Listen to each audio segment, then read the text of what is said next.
এটি লক্ষ্মীপুর রামগঞ্জ হাজীগঞ্জ সড়কের শাহপুর অংশে পানির তলে তলিয়ে গেছে সড়কটি।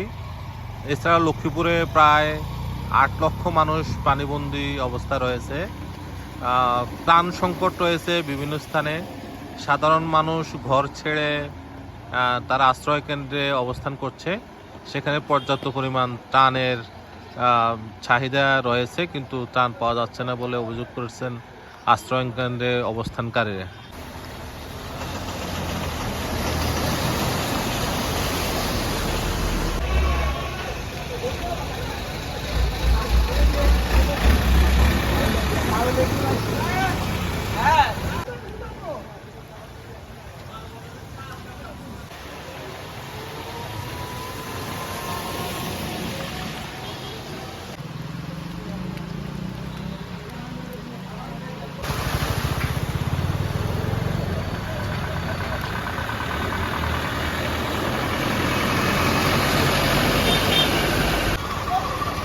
এটি লক্ষ্মীপুর